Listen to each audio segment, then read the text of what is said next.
নামাজ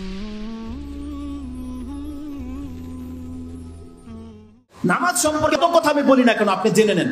এই যে রমজান মাস আসতেছে, এই জন্য নামাজের কথাটা অত্যন্ত গুরুত্বপূর্ণ ছিল। যে কথাটা আমি আপনাকে বলে দিই, আপনি কষ্ট করে সারাদিন সিয়াম পালন করবেন, কিন্তু বেনামাজি জেনে নেন আপনি সারাদিন শুধু কষ্টই পাবেন, সন্ধ্যার পরে আপনার একটাও নেকি লেখা হবে না।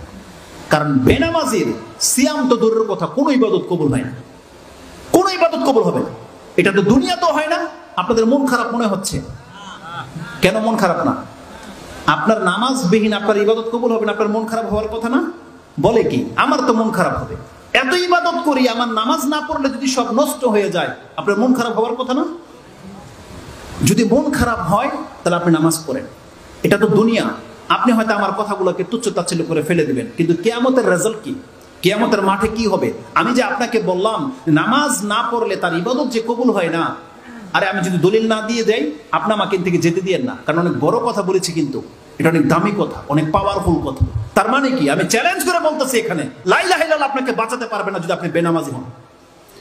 আপনার যদি নামাজ না থাকে আজকে ৫ ওয়াক্ত, আপনি আজকে সারাদিন কি ভালো কাজ করেছেন, আল্লাহর কাছে তার সামান্যতম কোনো মূল্য নেই, সামান্য কোনো মূল্য নেই। আপনি হাদিস নেবেন, নিয়ে নেন। এই হাদিসটা আবু হুরায়রা রাদিয়াল্লাহু তাআলা তিনি বলতেছেন যে ক্বালা রাসূলুল্লাহ সাল্লাল্লাহু আলাইহি ওয়াসাল্লাম, তিনি বলছেন সামিতু রাসূল সাল্লাল্লাহু আলাইহি ওয়াসাল্লাম ইয়াকুল, রাসূলুল্লাহ সাল্লাল্লাহু আলাইহি ওয়াসাল্লাম বলছেন ইন্না আউওয়ালা মা ইউহাসাবু বিহিল আবদু ইয়াউমাল কিয়ামাহ আস-সালাহ। এই হাদিসটা ইমাম তিরমিজি কোট করেছে, ইমাম নাসাই কোট করেছে, ইমাম ইবনে মাজাহ কোট করেছে, আবু দাউদে রয়েছে। যেই হাদিসটা আমি আপনার কাছে কোট করব সেম শব্দে তিরমিজিতে আছে এবং সেম শব্দে ইমাম নাসাই তার কিতাবুস সালাতে উল্লেখ করেছে। ইমাম তিরমিজি তার কিতাবুল সালাতের অধ্যায় ২ নম্বর অধ্যায় এনেছেন, হাদিস হচ্ছে ৪১৩, এবং ইমাম নাসাই তার কিতাবুল ৫ নম্বর অধ্যায় সালাতের অধ্যায় এনেছেন, তার হাদিস নাম্বার হচ্ছে ৪৬৫ এবং ৪৬৬ এবং ৪৬৭। এই প্রত্যেকটা হাদিসের মধ্যে এই কথাটাই আছে। কি আছে? রাসূল সাল্লাল্লাহু আলাইহি ওয়াসাল্লাম বলছেন ইন্না আউওয়ালা মা ইউহাসাবু বিহিল আবদু ইয়াউমাল কিয়ামাতি মিন আমালিহি সালাতুহু। কিয়ামতের মাঠে একজন বান্দার কাছ থেকে সর্বপ্রথম তার আমলের যে হিসাব নেওয়া হবে, রাসূল বলছেন সেই হিসাবটা হবে তার নামাজের। আউওয়ালা মা ইউহাসাবু, প্রথম তার হিসাব নেওয়া হবে নামাজের। রাসূলুল্লাহ বলছেন ইজা সালুহাত, যদি কোনো ব্যক্তি তার নামাজকে সংরক্ষণ হেফাজত করে রাখে, ফাকাদ আফলাহা ওয়া আনজাহ, সেই ব্যক্তি ফালাহ পেয়ে যাবে, সেই ব্যক্তি নাজাত পেয়ে যাবে, সেই ব্যক্তি নাজাত পেয়ে যাবে। ওয়ামান ফাসাদাত, আর যেই ব্যক্তি তার নামাজকে ধ্বংস করেছে, ফাকাদে খাবা ওয়া খাসিরা, সেই ব্যক্তি ধ্বংস হবে এবং নিজেকে সে লাঞ্ছিত করে ছেড়ে দিল। এটা ইমাম তিরমিজি এবং ইমাম নাসাই তাদের উভয়ে এই একই শব্দে উল্লেখ করে দিয়েছে যে যেই ব্যক্তি নামাজকে ধ্বংস করে দিয়েছে, কিয়ামতের মাঠে ওর কি ইবাদত, আগে কি করেছে, এটা জিজ্ঞাসা করা হবে না। এটা যেমন পরকালের ব্যাপার, দুনিয়া তো আপনি যদি কোরআনের আয়াত এবং হাদিসকে লক্ষ্য করেন আপনি দেখতে পাবেন আল্লাহ সুবহানাহু ওয়া তাআলা সর্বপ্রথম ঈমানের কথা বলেছে, তারপরেই আল্লাহ সুবহানাহু ওয়া তাআলা সালাতের কথা বলেছে। সূরা বাকারাতেই দেখেন আলিফ লাম মিম যালিকাল কিতাবু লা রাইবা ফি হুদাল লিল মুত্তাকিন আল্লাযিনা ইউমিনুনা বিল গায়বি ওয়া ইউকিমুনাস সালাহ। কি আছে? যারা পরকালে বিশ্বাসী, মানে গায়েবে বিশ্বাসী। তারপরের জুমলাটা কি? ওয়া ইউকিমুনাস সালাহ, তারা নামাজ কায়েম করবে। পরের জুমলাটা সেম জুমলা লুকমানেও আছে। আল্লাহ সুবহানাহু ওয়া তাআলা কি বলেছেন?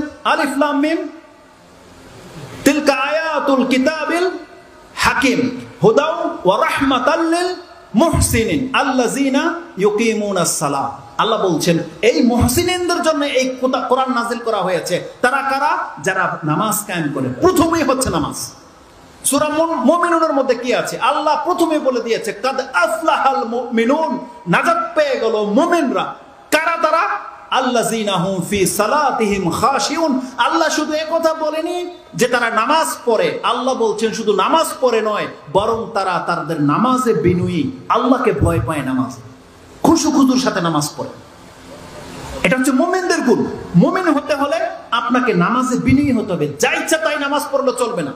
এই সূরার মধ্যে ৯ নম্বর আয়াতে আল্লাহ কি বলতেছেন? ওয়াল্লাযিনা হুম আলা সালাওয়াতিহিম ইউহাফিজুন। তারা এমন মুমিন যারা তাদের প্রত্যেকটা নামাজকে হেফাজত করে। শুধু পরে আল্লাহ কথা বলেনি, বলছে তারা তাদের নামাজকে হেফাজত করে। হেফাজত আপনাকে শুধু খামখেলে নামাজ পড়ে মুরগি ঠোকরের মতো পড়ে দিলে হবে না, বরং আপনাকে নামাজ পড়তে হবে নামাজের মতো করে নামাজ, তাইলে আপনি নাজাত পাবেন, না নাজাত পাবেন না। যারা তাদের নামাজের হেফাজত করে, আল্লাহ বলছেন উলাইকা হুমুল ওয়ারিসুন, এদেরকে আমি ওয়ারিস করে দেব। কিসের ওয়ারিস? জান্নাতের ওয়ারিস, জান্নাতুল ফেরদৌস। আল্লাহ বলছেন উলাইকা হুমুল ওয়ারিসুন আল্লাযিনা ইয়ারিসুনাল ফিরদাউসা হুম ফিহা খালিদুন। এমন নামাজি ব্যক্তিদের জন্য জান্নাতুল ফেরদৌস প্রস্তুত করে রাখা হয়েছে, সেখানে তারা চিরকাল থাকবে। এটা আল্লাহ বলেছে।